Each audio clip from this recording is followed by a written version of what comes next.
Today joining us are Juliet, who's been on a couple of times already, and Sam, who's new to the green room, and they're both cat specialists. And we're here today to talk about cat enrichment. I guess we should start off by telling everybody, if they don't already know, what cat enrichment is. What is cat enrichment, Juliet?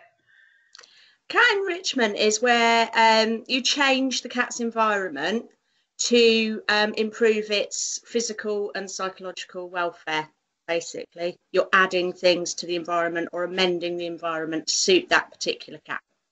Why is enrichment important to our cats? What's the point of it? So it can help, as Ju said, stimulate their mind and keep them occupied, which then in turn helps them have a better relationship with their owners. A lot of kind of issues that we see at the centre or in homes are actually because they're not getting that kind of stimulation. So yeah, it just helps them become a happier, more well-rounded cat for the owner as well. Could you talk about what pets you've got a bit? So Juliet, we kind of already know you've got a cat and a dog. But Sam, have you got any pets at home? Yeah, so I've got one cat that I rescued from the centre, from God Manchester, and he was originally a foster cat. So he come in and wasn't coping in the centre, went into shutdown. They needed someone to take him on. So that's where I come in, and I then got a little bit too attached, and he never come back. And he's a case of enrichment was the key thing for him, actually, because he hated human interaction at first. So he was really, really scared. He'd come from a multi-cat household. I think it was 7 cats that he'd lived with. So he wasn't used to having that one-on-one interaction. So yeah, when I took him on, it was a case of the only way I could interact with him was to try and get him to play with toys or with tasty food, and trying to kind of interact with him that way. Now he's a little bit stuck to me like glue, and I've kind of created a monster. But yeah, he's 4 years old now, and I've had him 3 years. I've had him 3 years, and it's taken that amount of time to kind of really get him to settle and be quite happy. Wow, and enrichment has been a massive part of that, has it? Absolutely, because he wouldn't interact with me on a one-to-one basis. It would be things like I would have to get toys, so he would hide under the bed quite a lot. I'd have to get feather toys, wand toys, anything that was kind of light, that wasn't going to be too scary for him, because he was scared of his own shadow. So anything that was light and that would fly around a little bit, I'd have to sit on my bed and I would have to trail that down the side of the bed for him to not realise that I was actually at the end of that stick. And then things like your catnip kind of toys, like you can get banana shaped ones and different kinds of really, really intense catnip toys. They enticed him out, and again, it wasn't me that was then at the end of that toy. It was all just him playing by himself, and gradually over time I could then get a little bit closer to him, and he'd still associate the positiveness of having that toy rather than a human at the end of it going, oh my god, what's happening. So it worked really, really well with him, that he could play with those and not think about me. And that took 3 years to get to the point where you are now. Yeah, I mean, initially, I suppose he really started coming out. I remember the first time he jumped on the bed, and that was probably about 6-7 months into me having him. Before that, it was just under the wardrobe, under the bed. About 6-7 months I was laying in bed and he just come and jumped on the end of the bed, and that was the only interaction. So I would say probably to get to the point that he has now, it took about 2 years. We then moved house and I introduced my partner as well, which I didn't know how that was going to go. He still loves me more than he loves James, but that's a different story. Or so you say. We have been doing a test recently of because he still won't sit on your lap unless you've got a blanket or a certain blanket or the duvet on you. He won't come and sit on you. But I've got a new blanket that I like to curl up under, and the cat doesn't like it. So we've been doing tests to see if he'll come and sit on me or on James. And at the minute, he'll sit on James while James is under the other blanket and just look at me and wait for me to have the right blanket. As soon as I've got that, he's then like, okay, thanks very much, I'll come and sit on you. So yeah, he still loves me more. But yes, back to the actual question. Do you secretly put this blanket of doom on your partner while he's sleeping to create the blanket of doom? I'm tempted. But because I actually quite like him sleeping on me. Like, I find for me, if I sleep on the front, and for me, if he's on my back, it's quite relaxing. Where James is totally the opposite, and he'll kind of like, oh, he's squishing me. But I'm actually quite enjoying it. I used to have a foster dog that used to do that. Yeah, drape around your shoulders like a scarf. Yeah, it was glorious. I found it very relaxing too. I think that's it, like, because they say, don't they, like with sort of anxieties and things like that, it's the weighted kind of feel that relaxes people, and I think it's true. Yeah, so my cat in some respects was my little anxiety blanket at one point. And yeah, I think we helped each other, let's put it that way. Oh, bless you. Yeah. How can we enrich their lives during this difficult time, Juliet? What kind of ideas can we suggest to people if they're interested in doing it? Well, what you've got to look at really is the cat's natural behaviour and how it needs to express that. So they like to run, they like to jump, depending on their age, you know, how much they do of that. They like to climb, they like to hide, they like to perch, they like to hunt. So emulating those behaviours as much as possible within sort of the home environment, if they're not going out, or if, you know, even in bad weather when they don't really want to go out, it's really important that we provide these things indoors for them. Otherwise they will start to kind of seek ways to express their natural behaviour in ways that you might not want them to. So they have to scent mark. So one of the biggest problems we have is cats scratching furniture, because usually it's because they haven't got enough enrichment within the home that they can scratch and use to mark their territory and to, you know, condition their claws. So there's lots of different things you can make and that you can do to help them express those natural behaviours. And yeah, we've probably tried to make pretty much everything over the years. So actually you don't need to spend lots of money on things like that. So apart from scratching posts, what kind of things can people get making at home, maybe with their kids, get their kids involved? Yeah, I mean, one of the big ones is, I think a lot of people are having deliveries at the minute, so you're looking that they're going to be inundated with cardboard boxes.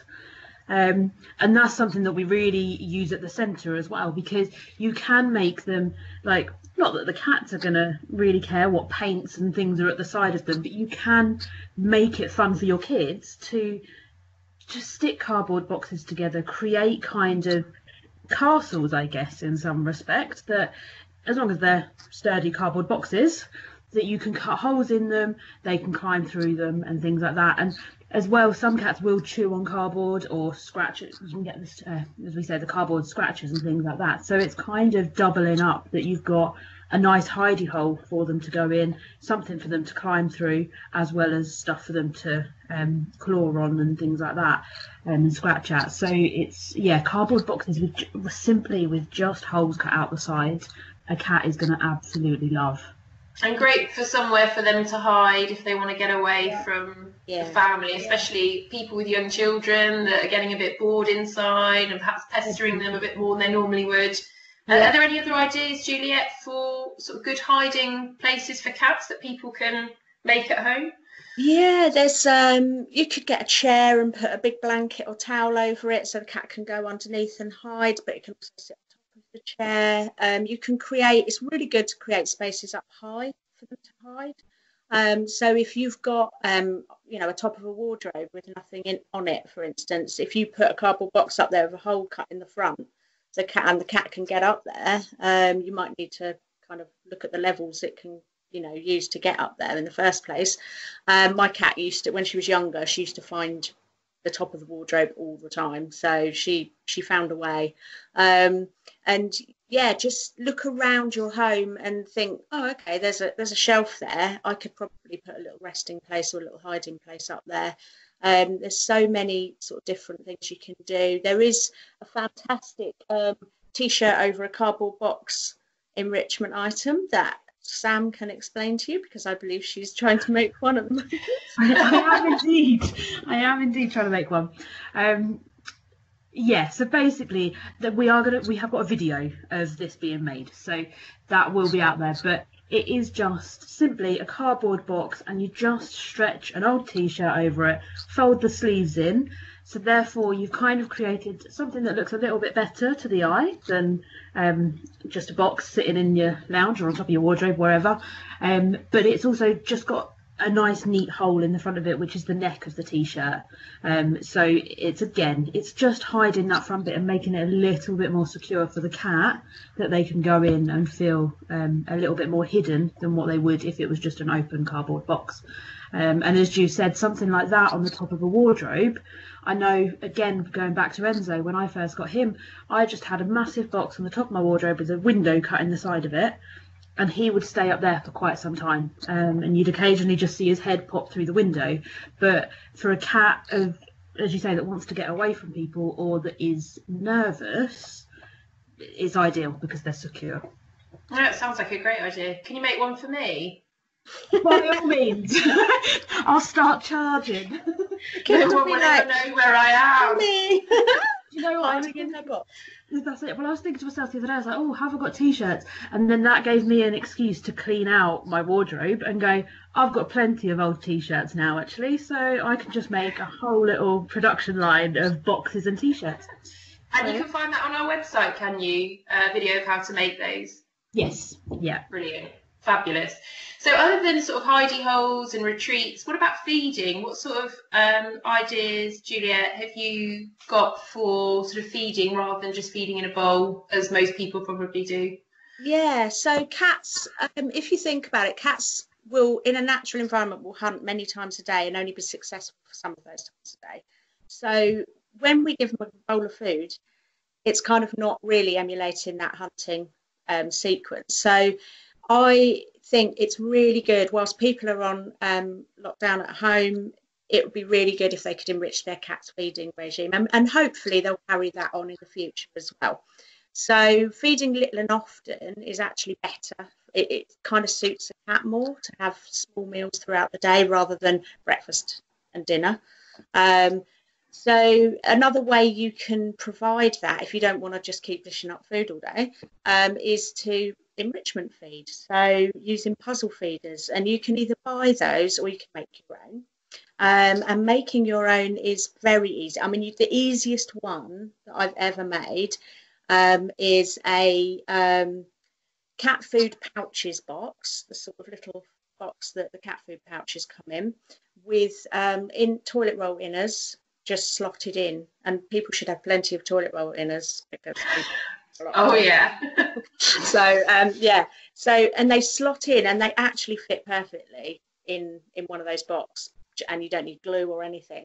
And then you just throw some sort of nice treats, dried food. You can, I mean, you're going to throw it away anyway, so you could even whack some fish, in there, or chicken, or anything that your cat really loves. Or it's wet food that you'd normally feed it, and then the cat will hopefully hook its paw in to pull out the food, which will kind of really get them thinking about how they're going to get that food out. I tried it with my old cat, he's sadly no longer with us, and he actually pulled out every single cardboard tube with his teeth, so all the food dropped to the bottom of the box, and then ate it out of the box. That is clever. Yeah, I like that. Quite clever. Or the other cats all kind of pulled it out with their paw, but no, not him, not Turnip. Oh, yeah, he was a clever boy.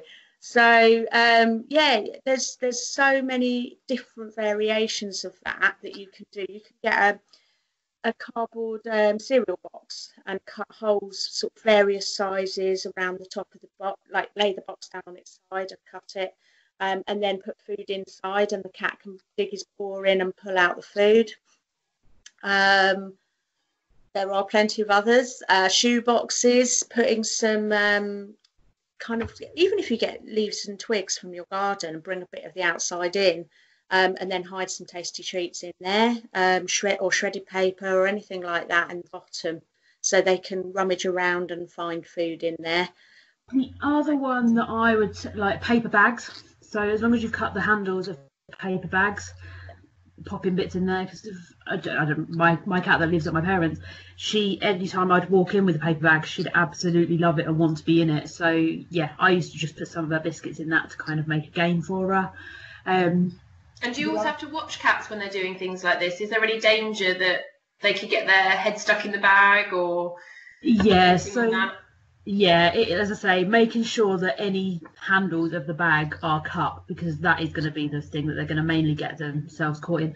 And we would always say with any enrichment, making sure that you watch them to at least start with anyway, because if it can do the opposite in some respects. So if you've made it too difficult for them, then they're not getting their food, and actually it's causing a lot of frustration for them not being able to get at their food.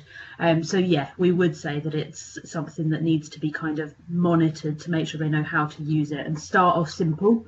What I will always tell my clients with anything like this is you can even start off with just throwing the biscuits. So when you go to bed, just scatter them along the floor. And I always say when they go to bed, because a lot of people obviously don't want them on the floor when they're kind of moving around and having to dodge cat biscuits all day.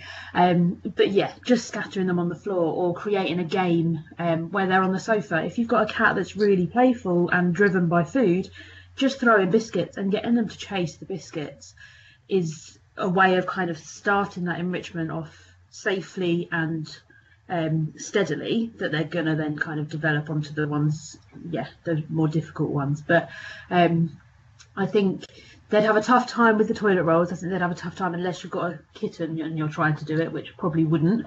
They'd have a tough time getting their head stuck in those. But yogurt pots people use a lot, and that can be a difficult one, because I know if I use it with my cat, he will just stick his head in and get himself stuck.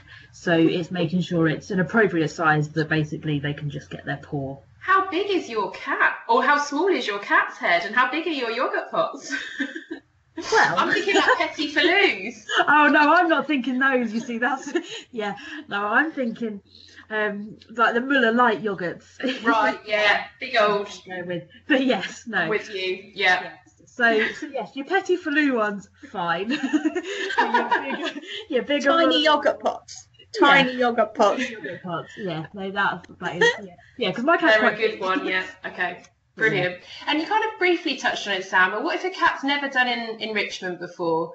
I mean, you had some good suggestions about how to slowly start them off by just throwing treats, scatter feeding, and then sort of gradually move to the more difficult ones. Are all cats going to enjoy enrichment, and are all cats going to be able to do the more complicated ones? Simple answer, no. I think they've all got it in them to have that drive to need that kind of stimulation of enrichment feeding, but not every cat is going to do it. Again, my cat, he won't. I've tried him on different things and different feeder boards, and he works his way around it to basically never have to use his paws. So he will just ram his head into things, which defeats the object entirely.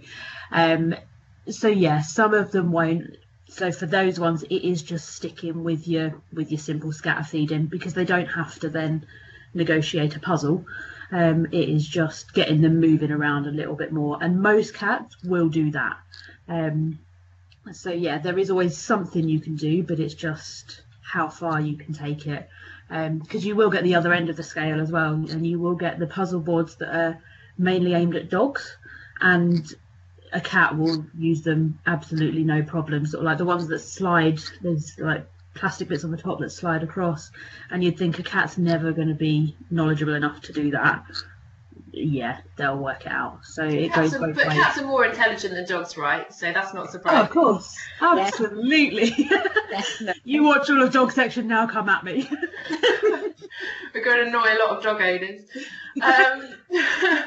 And what about Equally sort of tricks and intelligent. training, making it really fun for cats? Because I guess one of the things that I've come across at Wood Green is people saying, oh, like enrichment is quite boring. Is there anything fun you can do? I mean, these all seem like really fun things for the cats to do, but is there anything that people can get involved in doing with enrichment with their cats?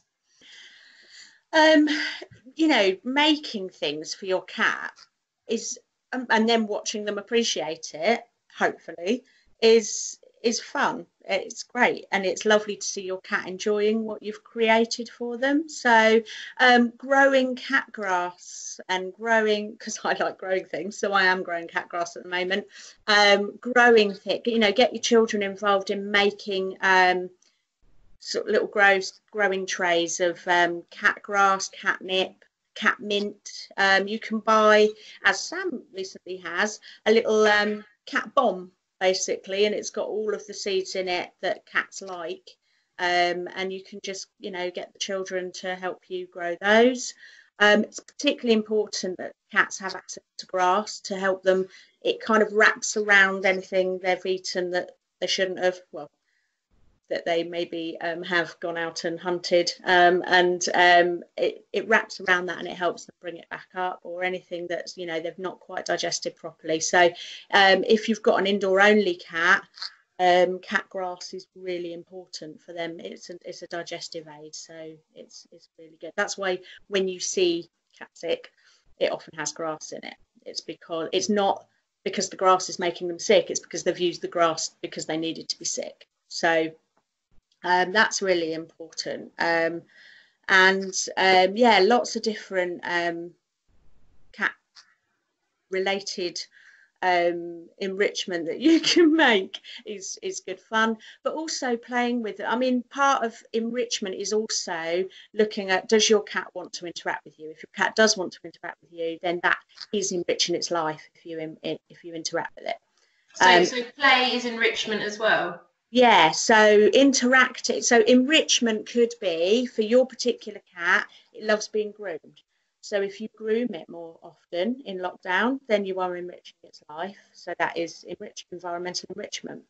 If your cat loves hunting and isn't getting the opportunity as much, or, you know, for whatever reason, it's not going out as much, then playing with a predatory style toy will really emulate that hunting sequence as much as possible, and will help your cat enrich its life. So there are some great products you can buy. You could try making them, and they are wand toys, but they're not just your average wand toy. They're a toy that dances it kind of emulates a natural bird flight. It's ergonomically designed. I think that's the right terminology. Thanks. To sort of dance around like a bird, and I mean, you can just sit and watch EastEnders and wave that around, and your cat will fly around the room chasing that. And I've recommended that to many of my customers before, and they've all I haven't had one person come back and say their cat won't play with that. And before that, people have said my cat won't play. My cat won't play with anything. I've tried, you know, balls and catnip toys and all sorts. And then they go out and buy one of these wand toys, and they're absolutely amazed at how much their cat will interact with it, because it completely channels their predatory motor pattern. So I've got one next to me if you want to see it. Yeah, do show, Sam. Do show. I've got one somewhere as well, hidden. It's been Enzo-fied and it is a bit tangled. Hold on. But yeah, that's what's on the end of it. Ooh. Are these the ones that you were thinking or not? Yes. Yeah, I don't know if I can mention the name of them. Because it's a company. I don't know if I can promote them. No, that's what I was thinking as well. But yeah, it's the feathers, and it's also, this is really hard to demonstrate on a little camera. It's also a really long stick on it. So again, as I was saying earlier, like with Enzo, you're at a real distance. So A, you're not going to get scratched, and B, they don't always then associate the fact that you're at the end of it. So, oh, hit myself in the face with it. That'll be a good bit. But yeah, and they're amazing. And my dog plays with that as well. So when I play with it with the cat, they'll both have a go at catching it. So it brings out his little tiny amount of predatory pattern that he has, being a chihuahua and all. But it does bring out something, and he will snap it as well. It's really important you let them catch it sometimes, because if you think about a cat's natural hunting pattern, it would hunt, not be successful, hunt, not be successful, and then it might be successful. So you want to kind of make it not successful a couple of times and then get it be successful. And I always recommend finishing any sort of play session like that with a catnip filled bag that also has a brand name, but you can make your own, and they're kind of oblong shaped, as Hey, demonstrated. it was made by one of our volunteers. And it fits perfectly in on the cat's tummy. So when they roll over and grab it and kick it and bite it, it just fits just perfectly, as a prey would that they've caught, you know. And they'll kick it and bite it and take out the frustration on that, and then finish with a few little tasty treats. And then you've kind of, as much as possible, emulated that whole prey hunting sequence. That's great advice. Really super interesting. And thank you, Sam, for the props that you have. Anytime. Very organised. I've got the cat in the background now looking at that toy like, what? What is she doing? Playing with my toy. So yeah, in a minute Playtime. And what about training, Sam? Can you train a cat? Because often with dogs, we think of training as enrichment, teaching them tricks, doing agility, you know, all that kind of thing. Can you train a cat? Yeah, absolutely.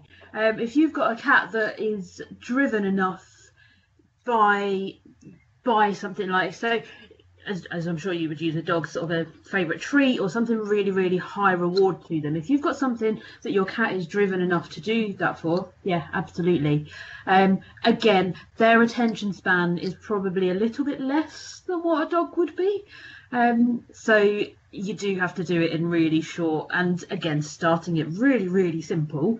But I think did you train Wacko to do high five? I trained Wacko and Turnip, my old cat. I actually trained Gertie, but now she's old. She doesn't perform.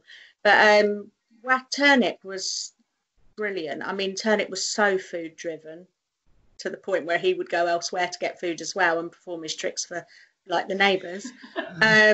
But he would sit, give his paw, lay down, roll over, and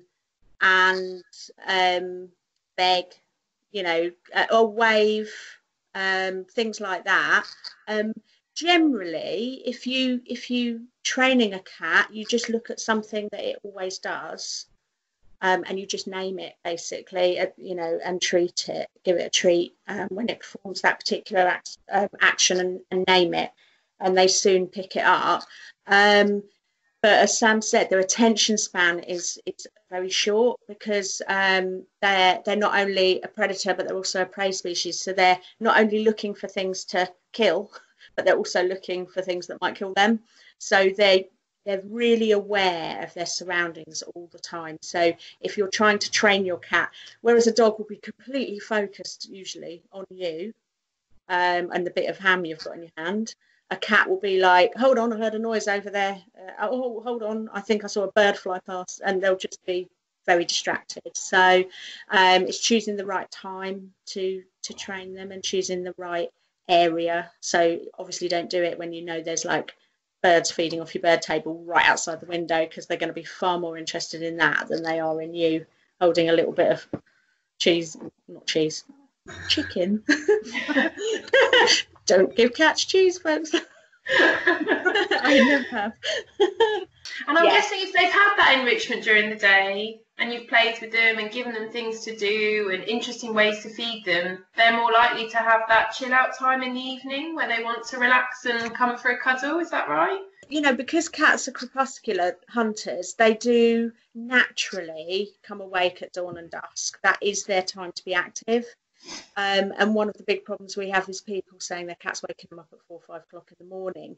And that is very typical of a cat, because, you know, it's starting, the sun's rising, and it's time for them to get up, go out and hunt. And even if they're not hunters, they still have that. They still have that time where they wake up and go, right, something needs to happen. I need to do something, which is when they generally either wake you up for food, for cuddles, bite your nose, play with your feet under the duvet. And so it's, you know, if you play with your cat for bed as much as possible, you may get them to sleep through. If not, we all say, you know, cats should really ideally have access to the outside world 24/7, because that is when they're going to go out that time of the morning and go hunting. But if you don't want to do that, or you can't do that, then there are things you can do to help your cat at that time of the morning not to wake, well, to help you basically, so they don't wake you up. And that is, as Sam said, scatter feeding. If you keep some dry food on your bedside table, you can literally open one eye and throw some food for them. Or you can get a timer feeder, and you can actually get timer feeders where you can record your voice on them. So you could get that to go off at that time and have your voice calling them. So they'll be a bit confused, like, you're laying in bed and you're calling me downstairs. But, you know, curiosity and everything will lead them down there, and then they'll find their food.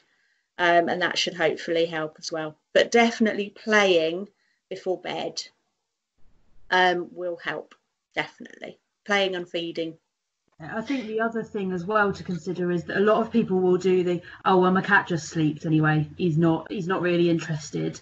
And if a cat's bored, it's going to be the same as a human in some respects. Some of them will then sleep more because they're depressed. They're not getting that kind of interaction that they really need. So yeah, that's where, again, those kind of toys and those interactive things really come in, because if you try them, you will probably find that, yeah, your cat will want to interact and will want to play. And just because they're sleeping doesn't mean that they're necessarily happy and that's what they want to be doing. And if anyone's worried about whether their cat is happy or unhappy, or if they're showing unwanted behaviours, and they need a bit of advice or help and support, they can always contact us, can't they? Even during these times, they can email us, ring us. You guys are still working, although from home, I'm guessing. Yeah. Yeah. So we can always email, call, Skype, and help people if they have any concerns over their cat's behaviours or welfare. Yeah, absolutely. We're always here. Thank you so much for joining us today, Juliet and Sam. It's been a real pleasure, really informative, and some great ideas to keep our cats busy, particularly during this time. Thank you. We'd love to hear from you. So if you have any questions or suggestions about anything or what we've talked about today, please do email us at podcast@woodgreen.org.uk. Thank you very much, guys. Thank you. Thanks. Bye. Bye-bye. Bye.